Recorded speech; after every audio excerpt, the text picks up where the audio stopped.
അസ്സലാമു അലൈക്കും വറഹ്മത്തുള്ളാഹി വബറകാതുഹു. നമ്മളെല്ലാവരും പുറത്ത് ജോലി കഴിഞ്ഞോ പഠനം കഴിഞ്ഞോ വരുന്നത് വീട്ടിൽ സമാധാനത്തോടെ ഇരിക്കാനാണ്. നമ്മളെ വീട് ഒരു സ്വർഗമായിരിക്കണം എന്നാണ് ഇസ്ലാം പഠിപ്പിക്കുന്നത്. എന്നാൽ പല വീട്ടിലും ചെറിയ കാര്യങ്ങൾക്ക് പോലും വഴക്കുകളും അസ്വസ്ഥതകളും കാണാറുണ്ട്. എന്തുകൊണ്ടാണ് നമ്മളെ വീട്ടിൽ നമ്മൾ ആഗ്രഹിക്കുന്ന രീതിയിലുള്ള ഒരു സമാധാനം റീറ്റെയിൻ ചെയ്തെടുക്കാൻ പറ്റാത്തത്?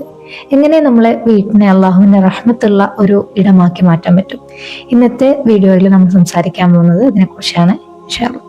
നമ്മുടെ വീടുകളിൽ സമാധാനം നഷ്ടപ്പെടാനുള്ള പ്രധാന കാരണം എന്ന് പറയുന്നത് അവിടെ അള്ളാഹുവിനെ കുറിച്ചുള്ള ദിക്ർ കുറയുമ്പോഴാണ്. നമ്മൾ വീട്ടിൽ കയറുമ്പോൾ ബിസ്മി ചൊല്ലാറുണ്ടോ? സലാം പറയാറുണ്ടോ?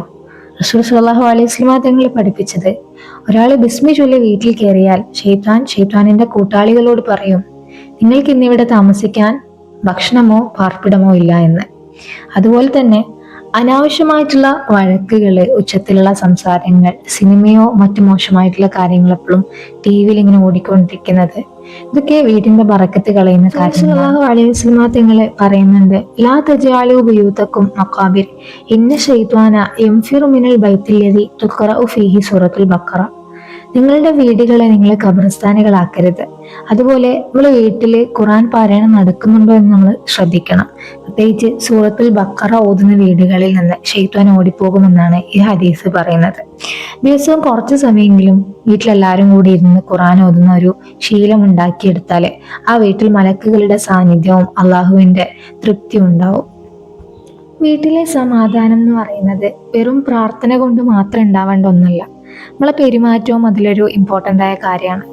റസൂൽ സല്ലല്ലാഹു അലൈഹി വസല്ലം തങ്ങൾ പറഞ്ഞിട്ടുണ്ട്, ഖൈറുക്കും ലി അഹ്ലി വഅന ഖൈറുക്കും ലി അഹ്ലി.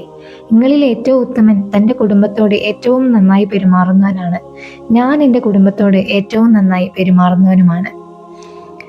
തൻ്റെ ഭാര്യയോടും ഭർത്താവിനോടും മക്കളോടും മാതാപിതാക്കളോടും കരുണയോടെയും സ്നേഹത്തോടെയും സംസാരിക്കുക. തെറ്റുകൾ സംഭവിക്കുമ്പോൾ അത് ക്ഷമിക്കാനും അതിലെ ഒരു വിട്ടുവീഴ്ച ചെയ്യാനും നമ്മൾ റെഡിയാവുക.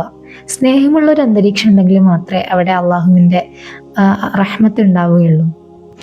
ഇനി ഇതെങ്ങനെ നമ്മൾ പ്രാക്ടിക്കലി ഇംപ്ലിമെന്റ് ചെയ്യും? നമ്മൾ വീട്ടിൽ കയറുന്ന സമയത്ത് സ്വലാഞ്ജലി കയറുക, വീട്ടിലെ ആളുണ്ടെങ്കിലും ഇല്ലെങ്കിലും. നേരത്തെ പറഞ്ഞ പോലെ പ്രവേശിക്കുന്ന സമയത്ത് ബിസ്മി ചൊല്ലിയിട്ട് സലാം പറഞ്ഞ് കയറുക. നിസ്കാരം വളരെ കൃത്യമായി നിസ്കരിക്കുക.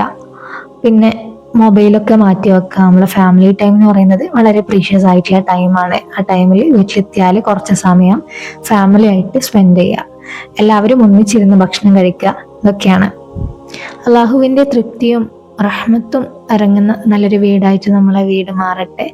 ഈ ഒരു മെസ്സേജ് നിങ്ങൾക്ക് ഉപകാരപ്പെട്ടുവെങ്കിൽ ബാക്കിയുള്ളവരിലേക്ക് ഷെയർ ചെയ്യുക. ഇൻഷാ അല്ലാഹ് നാളെ നമുക്ക് മറ്റൊരു വിഷയമായിട്ട് കാണാം. അസ്സലാമു അലൈക്കും വറഹ്മത്തുള്ളാഹി വബറകാതുഹു.